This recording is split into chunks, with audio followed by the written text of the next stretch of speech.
here, your thrifty apprentice, and welcome back to another thrifty review. Today's video won't be long, guys. We're going to breeze right through this one. We are taking a look at the Soho Urban Artist Watercolor. I have 11 assorted tubes that were sent to me by Miss Diane Zimmerman from over at watercolorbeginnerandbeyond.com. Again, I would like to thank Miss Diane, and because that was a part of that care package sent to me by Watercolor Beginners and Beyond.com, I am reviewing as I do with all of the products. Disclaimer. So, the Soho Urban Artist Watercolor are a Jerry's Artarama house brand, but they are not at current available to order. From my understanding, they may actually be discontinued at this point.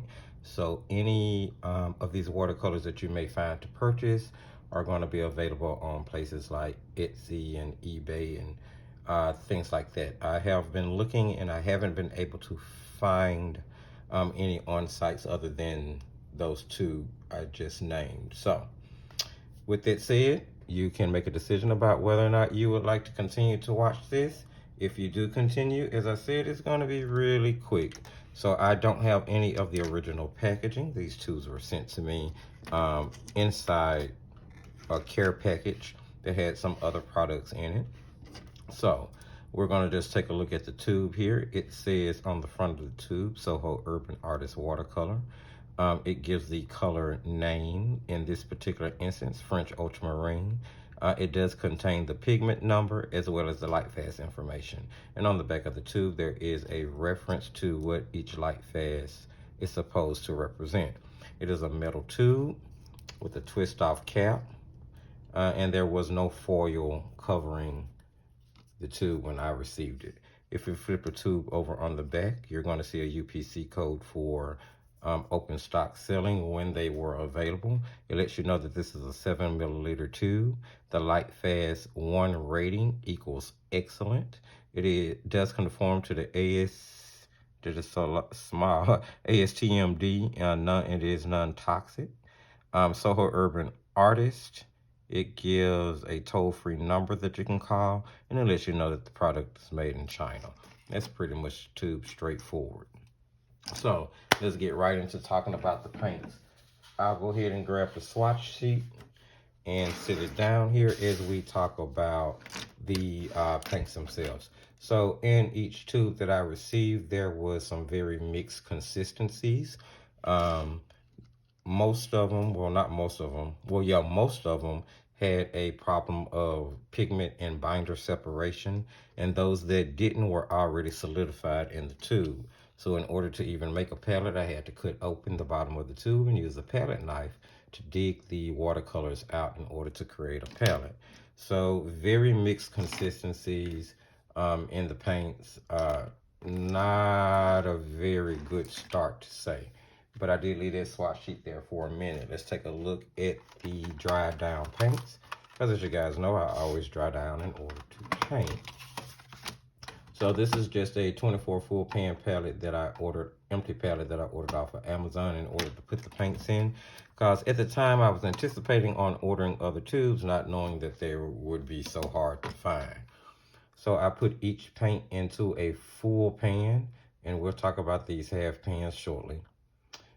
In order to allow it to dry down. Now, those that were already solidified in the tube, I dug them out and, you know, kind of packed them down into each pan, put some water on it in hopes that it would combine itself back together. Those particular ones dried in really hard cakes, as you can see. It's like little pieces clumped together. I'm going to put that back in there because it's breaking apart. So it really did dry down like a student grade paint, contrary to the fact that they listed as artist grade. Now, those that were not solidified in the tube, I was able to shake them together and pour them into the pans, which recombined the pigment in the binder, and they dried down pretty okay, in all honesty. So there were 4 reds, 2 yellows, sap green, ultramarine, French ultramarine blue, and then some earth tones here, which are Indian red, burnt umber, and yellow ochre. So for all intents and purposes, the tubes that I received was a pretty comprehensive color set. There were some primaries in there in order to mix from. So it wasn't like I was going to be able to really give these paints a really good test run. So here is the swatch sheet. As you can see, the paints are pretty vibrant and bright. There's not a huge color shift from them being wet to them drying down. There are a lot of single pigment numbers of the tubes that I received. However, the permanent sap green has the funniest consistency and texture of a paint that I've ever seen. It does granulate a little bit because I'm not going to say that this is an artist grade paint. However, there's not many fillers in it, and I'll be able to show you that in just a moment when we look at the opacity test. The permanent sap green is a mixture of 3 pigments, but it has a light fast rating of 1, which according to them is excellent. I don't really know about that. The new gamboge is actually a really pretty yellow to me. And the transparent red is the only cool red of the 4 that I have. The burnt sienna and the Indian red were really close together. They both use the pigment PR101, and burnt sienna has the addition of PY42, which kind of baffled me. The ultramarine is okay. It granulates really well, and it causes granulations in the mixtures that it's a part of. So that was, so for the most part, pretty good start.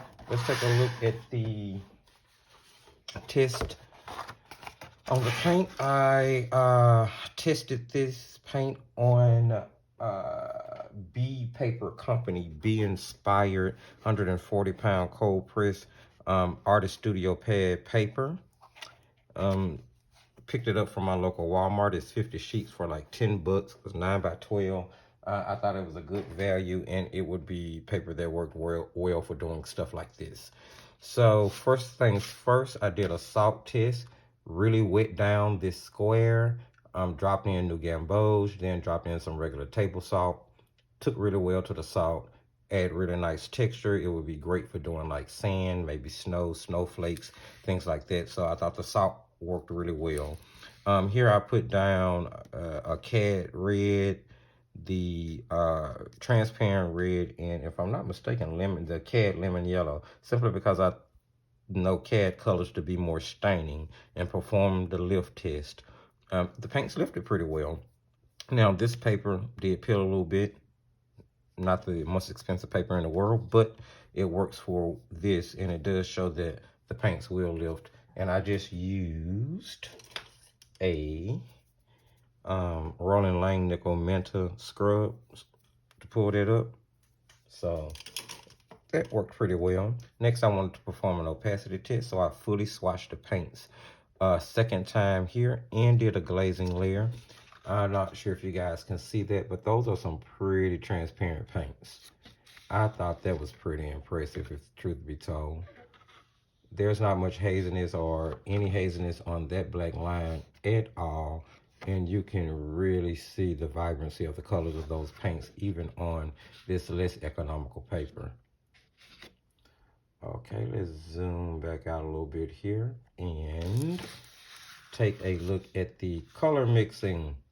So I did a warm primary and a cool primary, red, yellow, and the only ultramarine, the only blue I had was the French ultramarine, so really a warm primary. I didn't have a cool blue. Did I say that right? Yeah, I said that right. So,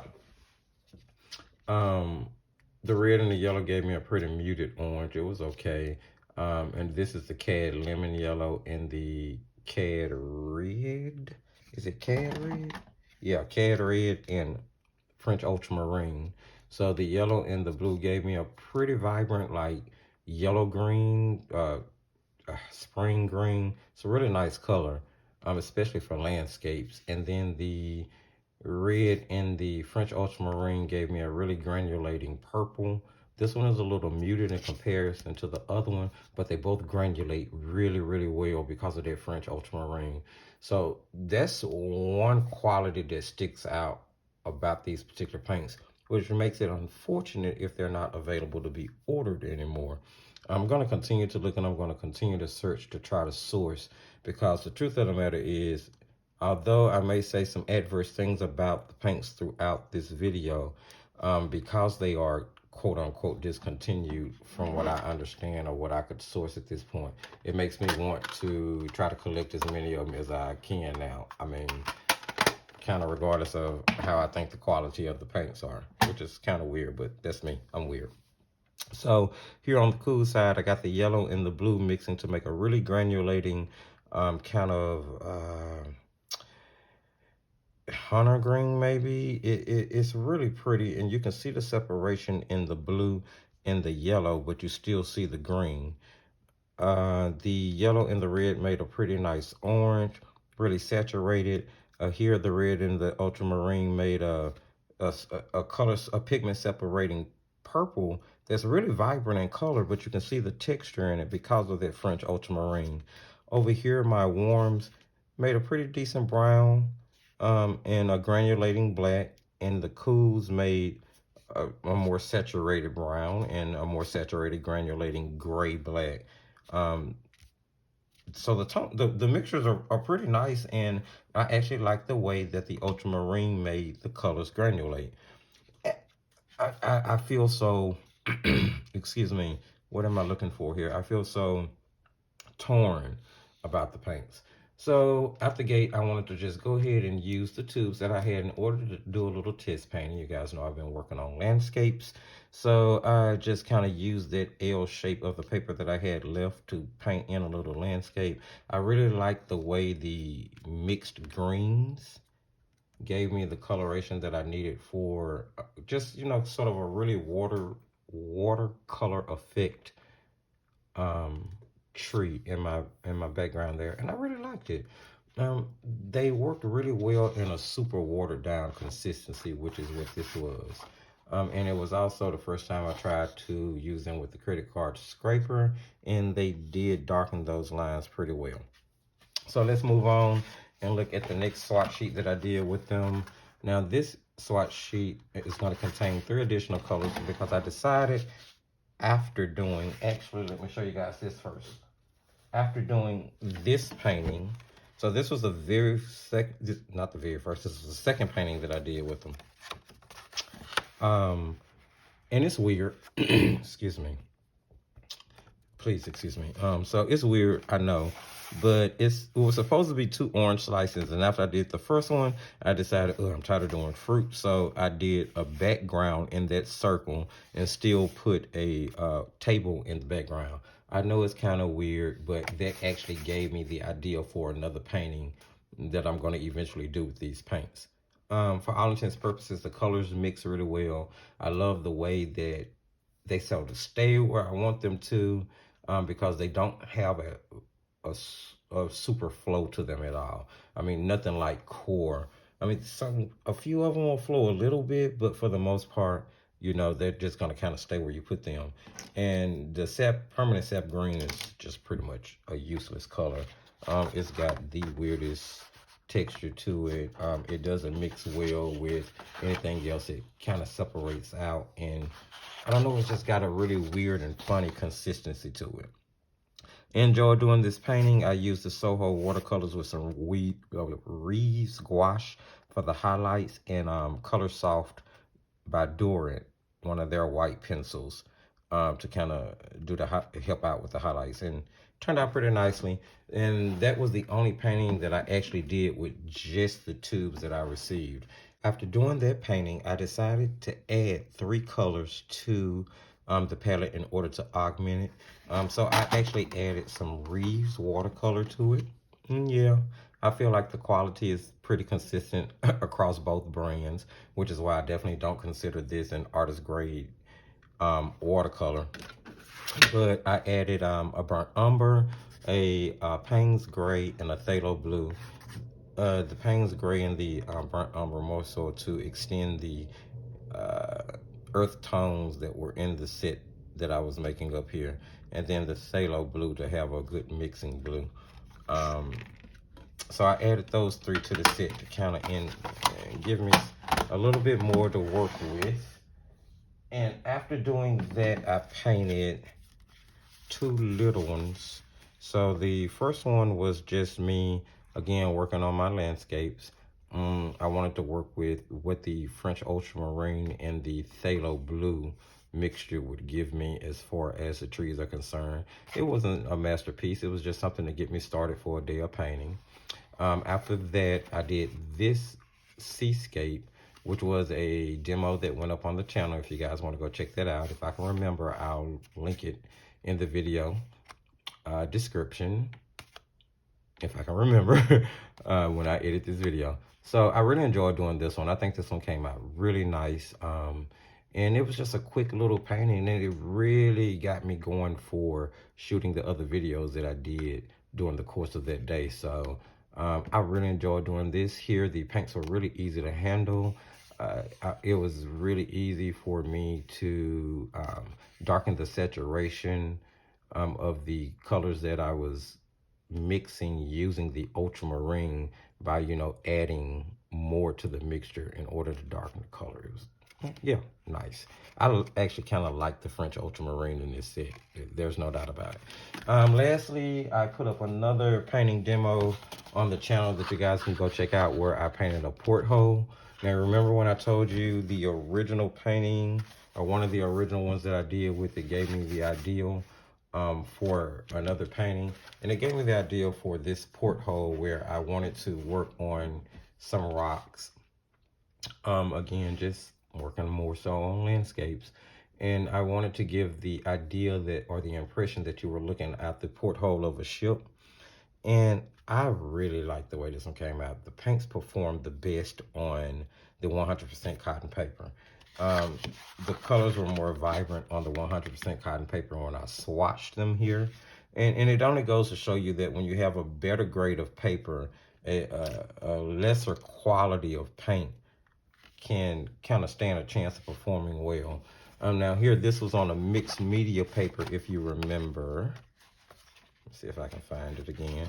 And they didn't perform too bad, but they didn't come out nearly as bright or as saturated as they do on like the 100% cotton paper. And then the smaller ones were done on cellulose paper. This is Canson XL 140-pound cold press. And, you know, the colors aren't too bad on here. They're definitely a lot more vibrant on this paper than they are on the mixed media paper. But they shine their brightest on 100% cotton paper.